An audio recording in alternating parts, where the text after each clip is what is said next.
गांव बापस्ती की पहाड़ी पर एक मंदिर था जो कई वजहों से प्रसिद्ध था। बापस्ती के परिवारों में आपसी सौहार्द बना हुआ था।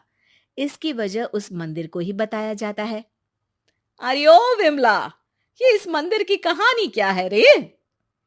अरे ये मंदिर इस गांव के लिए बहुत ही शुभ है।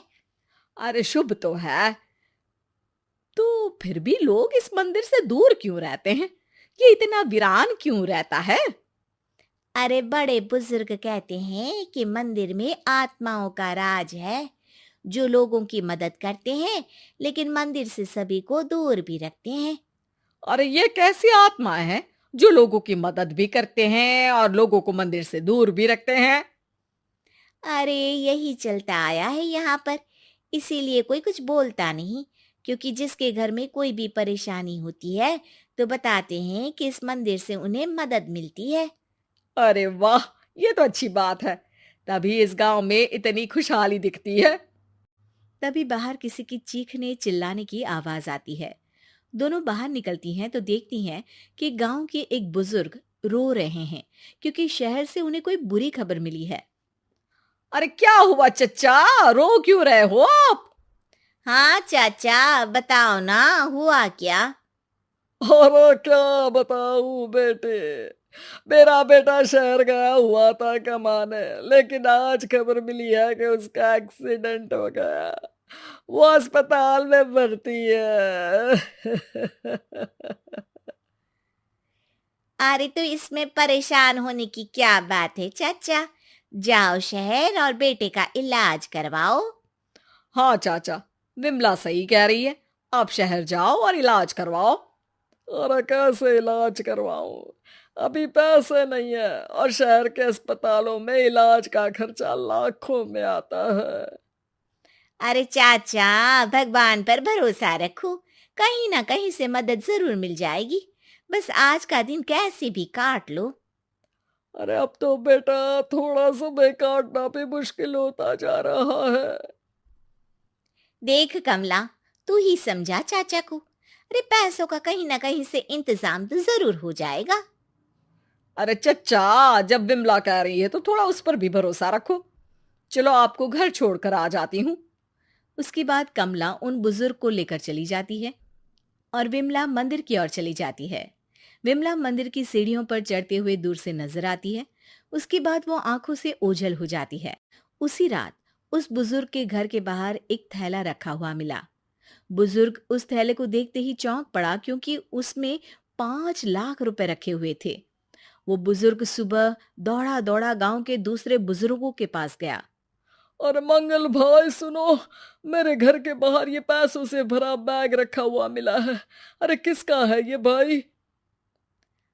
अरे भैया, मुझे क्या पता।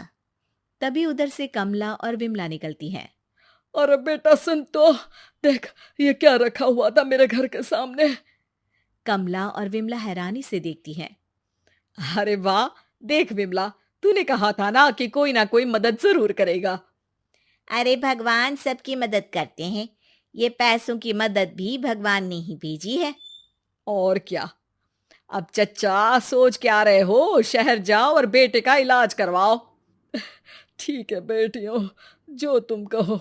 चलो निकलता हूँ शहर, बेटे का इलाज करवाने के लिए। अरे विमला, एक बात तो बता, ये इन्हें मिले तो कैसे मिले पैसे? अरे मैं ना कहती थी कि ये मंदिर सबकी मुसीबतों में मदद भेजता है। अरे वाकई बड़ी पुण्य आत्मा है मंदिर में। सो तो है, लेकिन उनके बारे में लोगों को कम ही पता है। अच्छा, और तुम्हें क्या पता है? अ, जितना पता था वो तो बता दिया। ना रे ना, मैं नहीं मानती। तू कुछ तो छिपा रही है। अरे कुछ ना छिपा रही, जो पता था वो बता दिया। मंदिर से लोगों को मदद मिलती है, बस इतना ही पता है। ठीक है बाबा, अब नहीं पूछूंगी। इसके बाद उसी रात कमला चुपचाप अपने कमरे से निकलती है और मंदिर की ओर चल पड़ती है। कमला धीरे धीरे मंदिर के दरवाजे पर पहुंचती है। अंदर से हल्की हल्की रोशनी आ रही थी। इसके बाद जो वो देखती है वो हैरान रह जाती है। कमला इसके बाद तेजी से वापस लौट आती है। दूसरे दिन सुबह सुबह। अरे विमला, तू तो छिपी रुस्तम निकली। है? ऐसा क्या छिपा लिया मैंने? अरे तूने तो भनक ही नहीं लगने दी और चाचा की मदद भी कर दी। हैं? ये क्या कह रही हो? ऐसा कैसे कह सकती हो तुम? मैंने कोई मदद वदद नहीं की। अरे सब पता है मुझे, कल रात मैं गई थी मंदिर। तो क्या देखा? अरे तुम्हारा पति और कुछ लोग वहां दिखे, बोरियों में नोट भरे हुए थे और सभी नोट गिनने में लगे हुए थे। तो तुम्हें क्या लगा? वो क्या कर रहे थे? अरे मैं समझ गई कि वो लोग कहीं से डकैती कर पैसे लेकर यहाँ मंदिर के पीछे छिपाते हैं। अब जब तुम जान ही गई हो तो बता देती हूँ, लेकिन ये बात किसी को पता नहीं लगनी चाहिए। मेरे पति डकैती नहीं डालते हैं, बस उन लोगों से पैसे छीनते हैं जिन्होंने गलत तरीके से पैसे बनाए हैं। और फिर लोगों की मदद करते हैं। यही है वो पुण्य आत्माएं जो लोगों को मदद पहुंचाती है। अब समझी? हाँ, अब समझी उन पुण्य आत्माओं का चक्कर। सही है। करते रहो मदद, लेकिन सावधानी से, मेरी तरह कोई और ना पहुंच जाए।